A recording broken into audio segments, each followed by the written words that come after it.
Recordings in progress. Good evening, everybody. It is Tuesday, February 7th, 2023. I'm your host, Jordan, and I will be going over not React lifecycle methods. We'll be talking about something completely different. And probably a very short lecture, but just something I wanted to be known to everyone. Because we ran into this yesterday, and I didn't know exactly that asynchronous functions worked this way. So real quick, this is about as simple of a React app as you can make. It's actually not even going to be doing anything as far as like I've still got my boilerplate here, and I'm just going to keep that open. I'm just going to be running the server. Oh, hold up. Let me pause for a second. I don't know why this.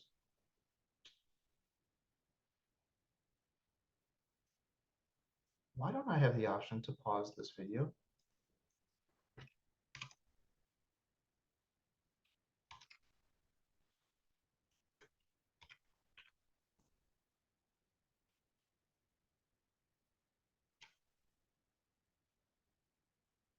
Somebody help me. What is going on?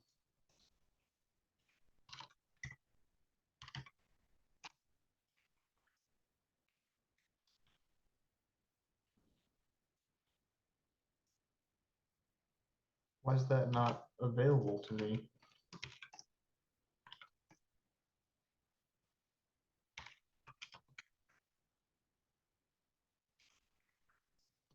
Maybe you have to install first. Don't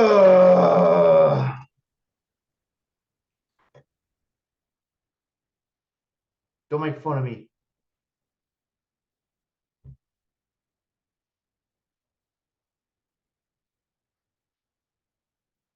I did that many times, so that's why I know. I do it roughly every time. I'll never learn. All right, sorry, y'all. You can sit here and sit with me. For whatever reason, I am not seeing the pause record button show up at all. So, oh, here it is. All right, and we're back. So,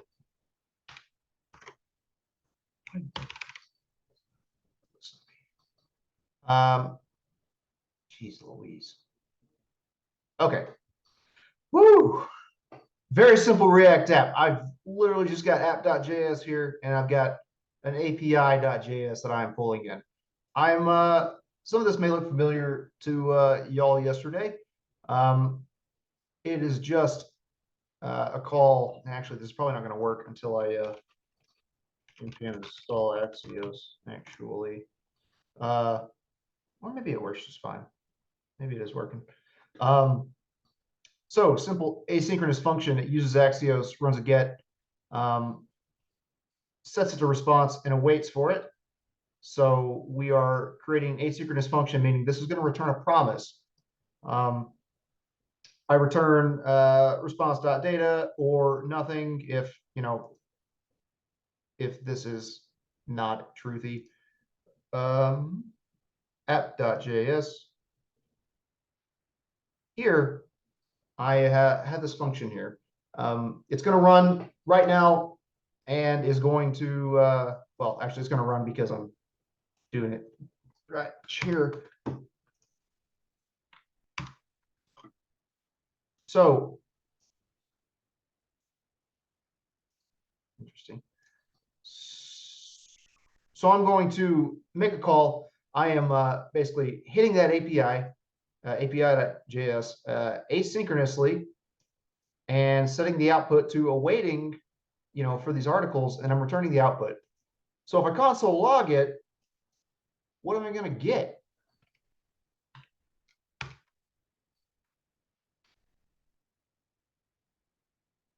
I just get these promise objects. Why is that? Isn't the promise already made? Isn't it already a fulfilled promise? Aren't I returning a response? How come I'm getting this? If you got through the assignment yesterday, you should be able to answer this question. Or you just said, cool, it works, and kept moving. Anybody got a guess?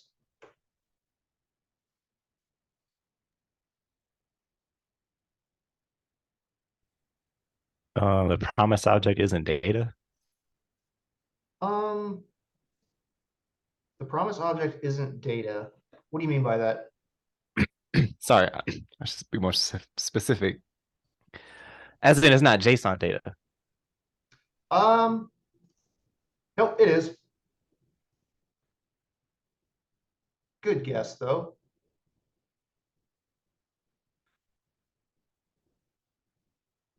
I am not saying at any point like, hey, give me that promise. Like, I feel like I'm returning this data right here. So the response dot data, that should be spitting out some JSON. Axios takes care of it. We don't have to tell it to turn it into JSON or anything like that. So why, when I log the output of this guy, am I still getting a promise? Hasn't the promise already been made? Haven't I already awaited and set it and I'm returning it now?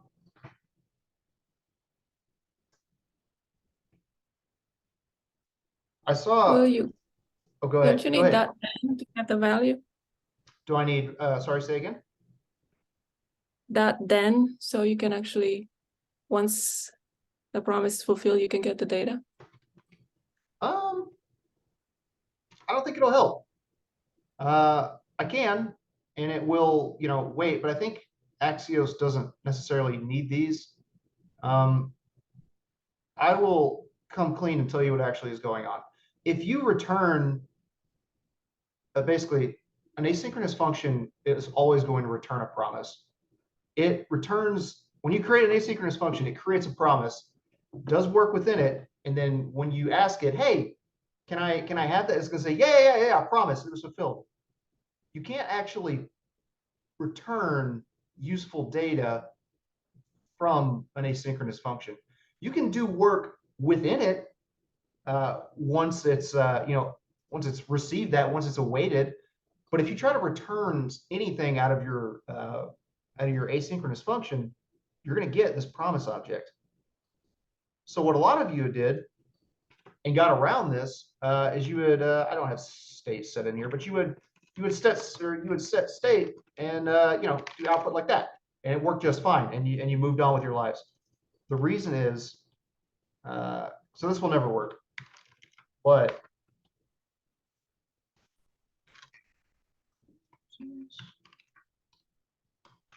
this ought to.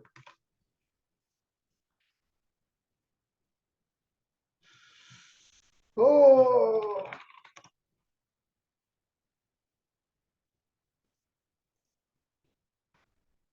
when did I stop that? Man, my machine's running slow as mud.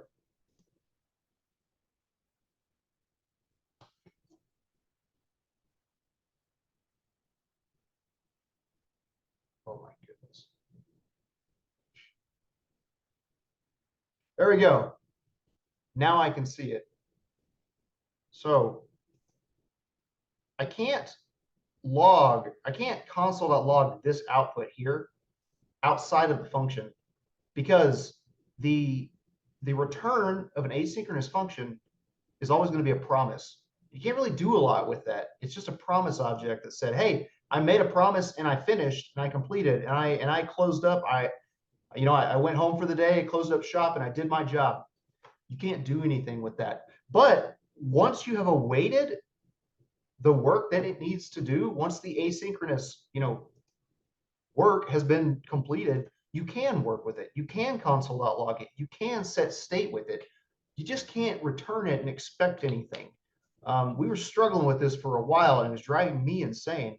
And this is not actually a super uncommon problem, and senior devs can run into this issue as well, because you commonly want to just return something and think that's going to work. And you waited, you did your time, but that's just not how it works with an asynchronous function. It is not behaving the exact same way as a standard function is going to. You can't return from it and get an actual return. If you try to return a function that's asynchronous, it's going to give you the promise, because you're very much transforming the way it works when you do this very first step here. Does that make sense to everyone? Does that clear up any weird issues you were seeing yesterday?